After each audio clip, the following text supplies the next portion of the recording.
Fantastic. Hi, everyone. Good afternoon, good morning, wherever you are. Hope you are well today. And thank you very much for joining us for today's webinar, which is focused on how you can use Wazoku to innovate with internal and external audience. My name is B. I'm the Director of Customer Success here at Wazoku. So I, along with my team, help our customers to implement and scale innovation programs using crowdsourcing to be able to capture ideas, solutions, do research, all manner of things, but through our technology, underpinned by a process that we're going to be talking a little bit more about today, which is challenge-driven innovation. And I'm joined today by my colleague, Abby, who I'll let introduce herself. Hi everyone, I'm Abby. I'm part of the sales engineering team here at Wazoku, helping organisations to understand the benefit of idea management and in particular innovating at scale. Thanks, Abby. No problem. So for today's webinar, we'll probably be running for about half an hour, plenty of time to capture questions throughout. So just a bit of housekeeping before we start. So any questions that you do have, please pop them in the chat. Either Abby or I will pick them up and make sure that we're answering as we go. So we're going to be, as I say, running for about half an hour. We're going to be starting with a bit of an introduction into who we are at Wazoku, for those of you who don't know us, and how we use challenges to be able to solve important problems by capturing ideas from diverse audiences. Talk a little bit more about that, perhaps for 5 or so minutes, before doing a deep dive into our platform, showing you how you can run challenges to capture ideas, both from those internal audience, by which we mean typically employees or those within the organization, and external. So that is your suppliers, your community of startups, whoever is within your ecosystem, and then out to the wider world. So how we also support organizations running crowdsourcing challenges to our network of 500,000 global solvers. So without further ado, I'm going to share my screen and we can kick off.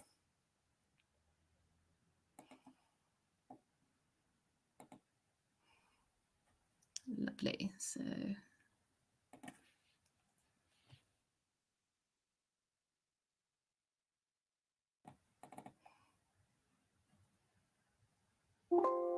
one sec, it's just loading for me.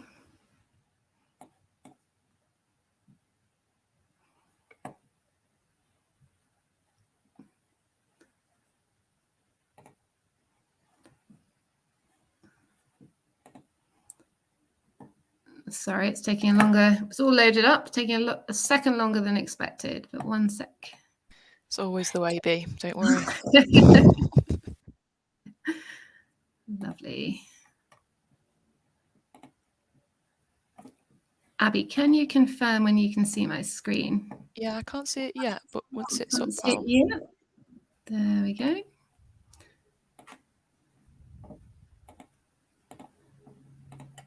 Fantastic. I can see it now, B.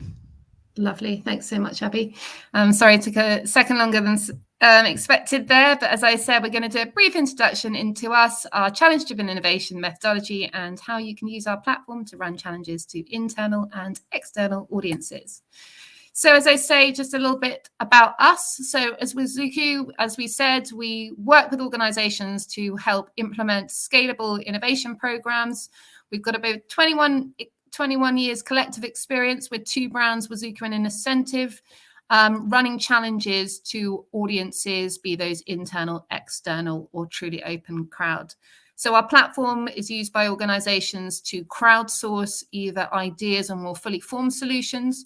And the intent behind this is to capture ideas from diverse places and find solutions where you wouldn't typically expect, and make it easy for your organizations both to not only capture those, but manage those through to a conclusion, ensuring you have the capabilities to both evaluate and select those, and actually gather inputs from different areas of your organization when it comes to developing.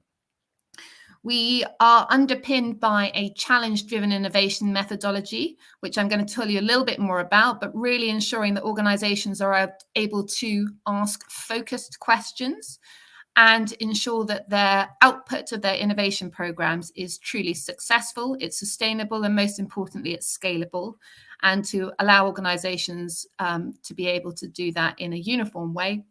And in doing so, build up a living library of solutions, knowledge, and insights, ensuring that your organizations don't just come up with one-time ideas and they quickly get lost, but allowing those ideas to forever be in a dynamic archive and ensure that the right people can help you problem solve at scale.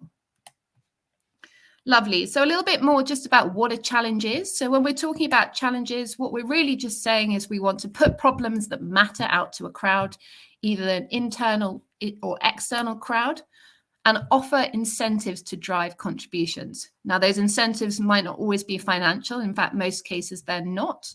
These are incentives such as ensuring your people and your ecosystem have the opportunity to contribute towards change, to really drive change, and also be able to truly innovate and develop that innovation skill set, which we know is critical for all organizations and the workforce of the future.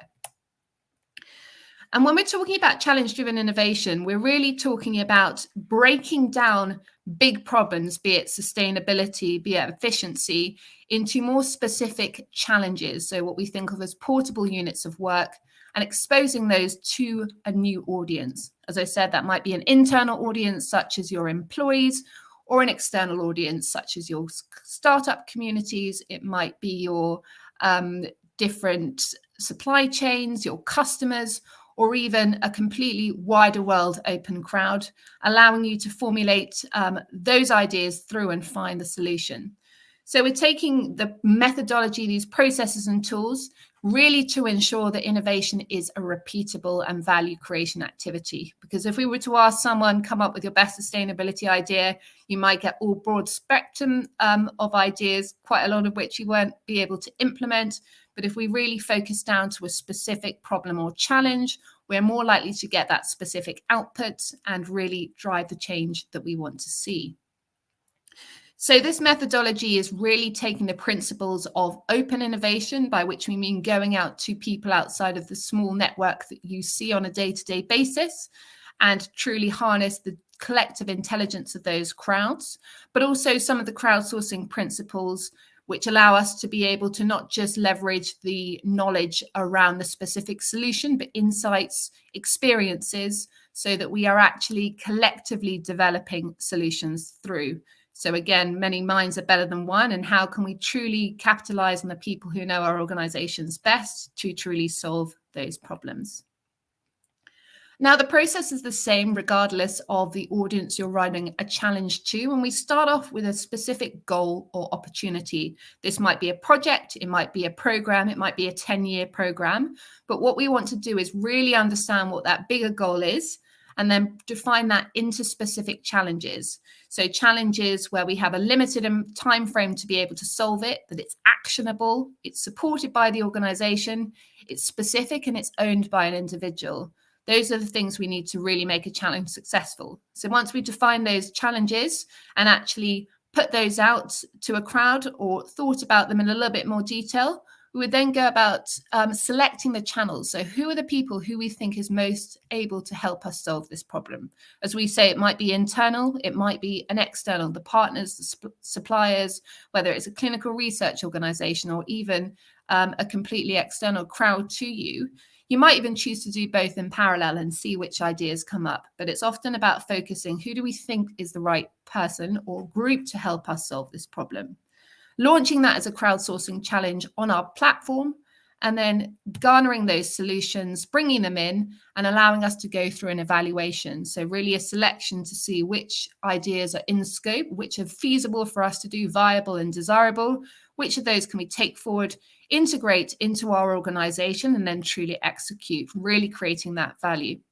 So what we're seeing is a process which can be repeated time and time again, giving your organization the skills to be able to run these challenges and therefore not always go out and look to consultants for help, but actually, again, repeating this process time and time again to ensure that we're solving problems effectively and efficiently. Now, when we're talking about the power of challenges and why it's different or beneficial to do alongside other forms of innovation, is that first and foremost, we're looking to source solutions from unexpected fields and people. It may be that someone who typically has the answer or you think has the answer actually doesn't. And there is that expertise which will be able to help you solve that problem, and therefore allow us to begin to maximize that risk on investment and reduce risk. Because by taking this approach, what we're really doing is understanding the problem and bringing it right to the forefront, and therefore reducing the risk of a solution getting all the way through only for it to fail. Challenge-driven innovation gives us new approaches and tools to be able to handle difficult problems in new ways. And in doing so, build communities to research and promote a cause. So really bringing an understanding around your organization as to what are the problems that are important to you and why they're important to solve. And certainly when we're looking externally, is to demonstrate thought leadership in that field. So making sure that we are seen and our organizations are seen not only as effective problem solvers, but also that we are thought leaders who are creating an awareness around a specific problem or topic. So without further ado, I'm going to hand over to Abby, who will dive into the platform a little bit more. Perfect. Thanks, B. Same for me, B. Can you see the screen? I can, yes. Thanks, Abby. Perfect. Welcome to the Wazoku platform, everybody. After B's introduction, it should need no more introducing, but we work with enterprise organizations to help us to innovate at scale by collecting ideas from various different audiences. So today we're going to look at all three of those. First, looking at how to ideate internally by tapping into the intelligence held within your employees, then looking at how to run challenges out to your known audiences, such as your suppliers, your partners or startups within your community. Finally, then looking at leveraging the incentive crowd to solve problems that you may not necessarily have the knowledge to solve internally or with your known audiences. So starting with internal. When an employee arrives at the platform, it's fully customizable and it can access it via their web browser, via the native app, or via the mobile browser. They'll sign in using single sign-on, using their regular organizational credentials, really aiming to reduce the friction, reducing the time taken to log in, and meaning your employees can ideate from wherever they are, even if they're on the front line of a plant shop worker in the factory. When they then access the platform, they can see at the top their featured challenges. So the featured challenges are the challenges which are overarching, which are relevant to everybody within the organization. Everybody within the organization is working on challenges such as making the business more carbon neutral and improving operational excellence. Within the platform, though, you're also able to ideate within local spaces, such as within your business area. This facilitates the localized ideation happening within each of these segments, but also the overarching piece, which is against the strategy for everybody. When a user clicks into a challenge, they're able to see the configurable workflow at the top. The workflow is set up by the challenge manager and means that your offline processes can match what you're doing online. So you can be going through a really rigorous process, checking IP and developing out ideas thoroughly, or you could be just going through a simple hierarchical process, getting ideas signed off and small ones implemented quickly. An end user is then able to click into the Ideas tab, and on the Ideas, they'll be able to read through all of the valuable content, and at the bottom, have a conversation with the other people who've added comments to start building out their ideas. This starts to bring together people of a similar mindset who are thinking about similar ideas, but may not be within the same geographic region or within the same department of the business. If a user then doesn't see the idea that they're thinking of adding, at the top, they're able to add their own idea. And this form that's presented is fully configurable by the challenge manager. So the data points that are required to capture on your challenge might be different from challenge to challenge. If you're running an improvement in the operational excellence challenge, you'll need to capture information around financials, around how long it's going to take to implement. Whereas if you're looking at developing a new drug, you'll need to have a more rigorous form, looking at prototyping and so on. When an idea creator starts to type into the title, it will bring up any potential duplicates within the site. This then again starts driving people to collaborate within one another and build teams. Those teams not necessarily within the same geography or the same department. They're then able to categorize their idea. Categorizing their ideas means it's sent to the right people for evaluation, with HR people receiving HR ideas and product people receiving product ideas, streamlining the workflow so that ideas are flowing in the right direction and we're not having friction of ideas having to go through people that aren't necessary in order to make a decision. After an idea has been submitted and it's been socialized a bit with the crowd, people have been able to collaborate, and you've got all of that important, valuable input on an idea, you can move it through to an evaluation stage. When someone is assigned as an evaluator within the platform, they'll get a task up here in the top. And this can become their to-do list of ideas that they have to evaluate within the platform. When they click into one of these ideas, they can again read through all of the content, have a look at all of the imagery, and have a look at what comments have already been made. But on top of this, they'll have this additional evaluation tab. When they come into here, they can see the evaluation criteria. So like the workflow, like the form, the evaluation criteria is fully configurable by the challenge manager.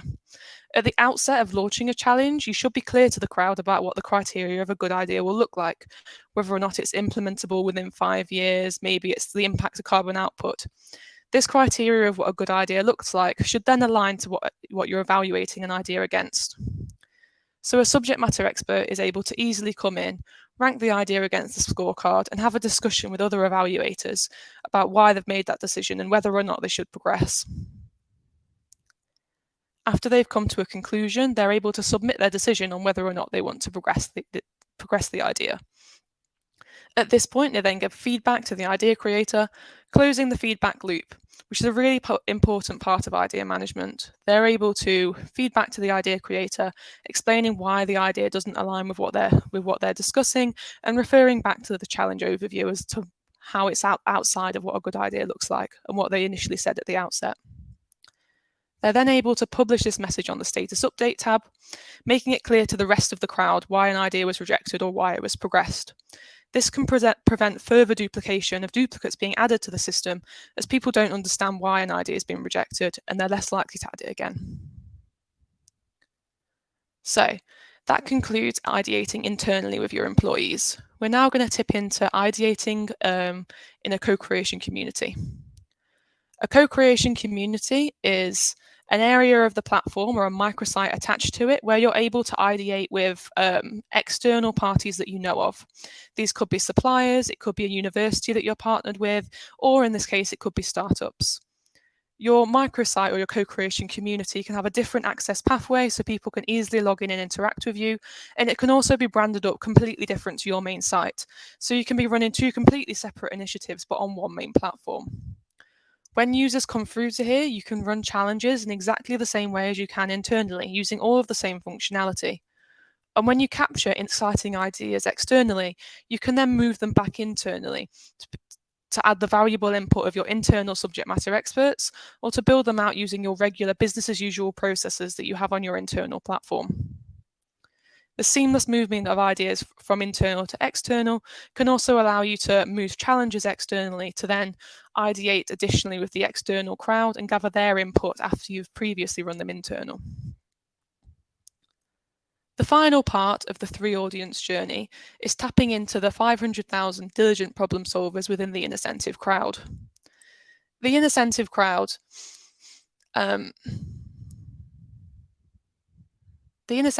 can help you to solve problems that you've not been able to solve internally within your known ecosystems or within any areas that you know. Often challenges that are posed to the incentive crowd are solved by people who don't fit the hiring criteria of the organisation whose problems they've solved, and they're a way of tapping into knowledge that you would have no other way of reaching. When a challenge is posted on here, it will be framed by your challenge design consultants. Challenge design consultants are experts in framing challenges in a way where it resonates with an audience, removing industry-specific languages and making it applicable to a wide array of people.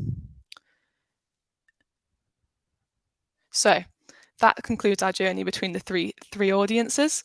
Your CSM will work with you to establish which area your problem is most applicable to, whether it makes sense to run it internally to your employees, whether it makes sense to tap into a known ecosystem such as your suppliers or your partners, or whether it's a more technical problem who requires the expertise of the incentive crowd and their diligent problem solvers. Okay.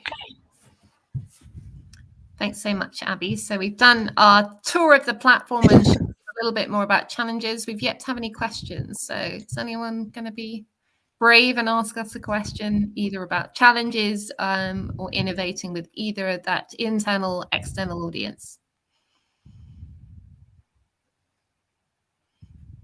I hear crickets. So no questions as yet. You don't actually hear crickets, you hear cicadas.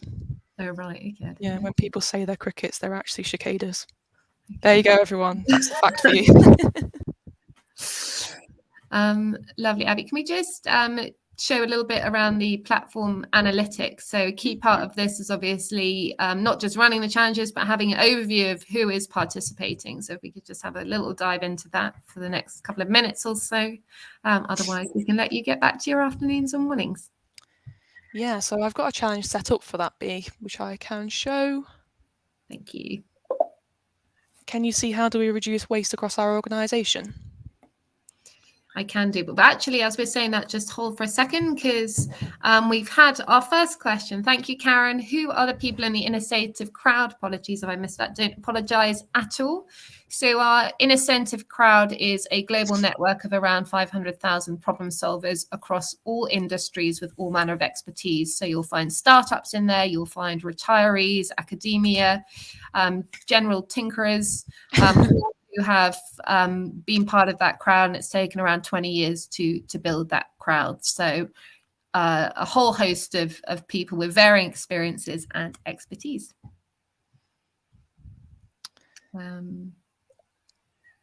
Great. Thanks, Okay. Abby. Yes. So when you launch a challenge, if you are responsible for managing that challenge, you'll get access to this analytics tab. On the analytics tab, you'll get the general overview analytics, having a look at trends and user archetypes. User archetypes is always an interesting one when you first start doing idea management. It's tracking whether or not your people are coming to the platform and creating content, whether they're contributing, so commenting and voting on it, or whether they're just coming and having a look. Dependent on what behaviors you get can determine whether or not the platform, the challenge is resonating with the audience, and whether or not maybe it needs reframing or you need to push some extra comms. And in addition to this, you can also see where ideas are sat, which stage they're sat in, and also how long they've been in here. So in order to keep your workflow flowing, we recommend that you're responding to ideas in sort of every 2 to 4 weeks. You can come into here and check how long an idea has been in an evaluation stage and see if it's been sat there for 85 days. You can chase the people who've been responsible for evaluating that idea, make sure they get around to doing that. When you launch a challenge, you're also able to set some goals. So what level of participation you want, how long you want to take making decisions on ideas, what sort of implementation rate you get. And based on those goals that you set when configuring your challenge, you're able to, in this outcomes tab, have a look at what participation you've got against that. So you can see the trends, whether or not you're hitting your targets here, and what percentage are approved or completed. So an approved idea being an idea that makes it to the end of the workflow that you say you want to do, a completed idea being one that you've come back and said, yes, we've implemented this, we've achieved what we were hoping to. It can also, again, be used to track your participation. So if you sent some comms on the 25th of August, you've got a significant uptick. You know that the comms have resonated with your crowd.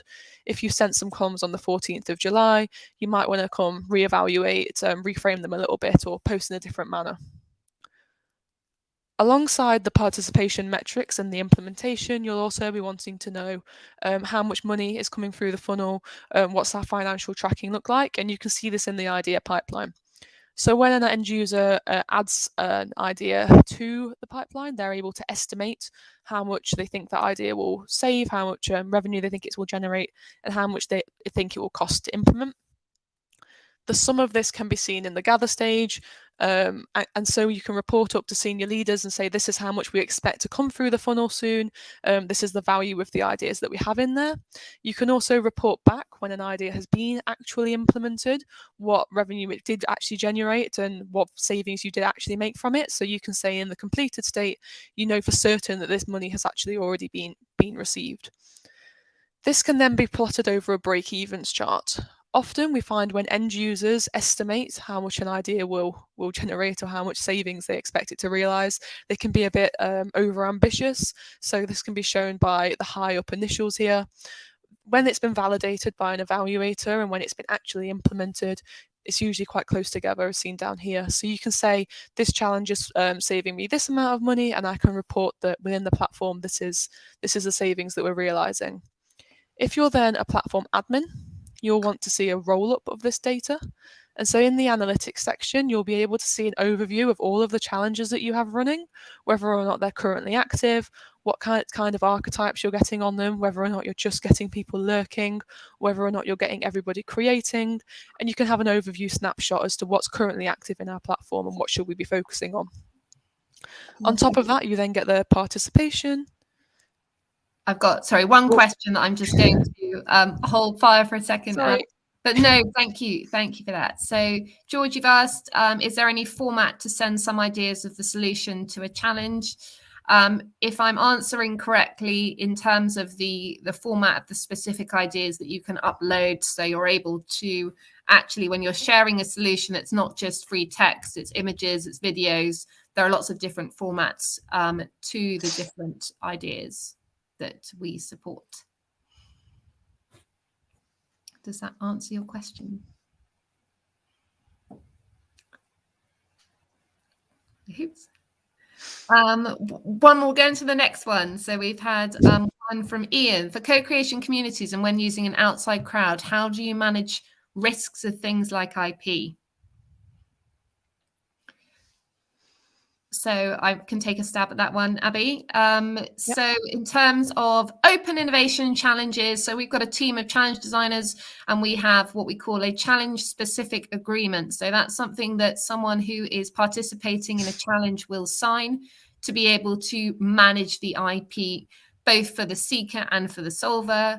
And similarly, if you're running a challenge to an external crowd, such as suppliers or customers, you're also able to manage IP through the platform in things like terms and conditions, which we allow you to do, both in terms of the site itself, but also at a challenge level.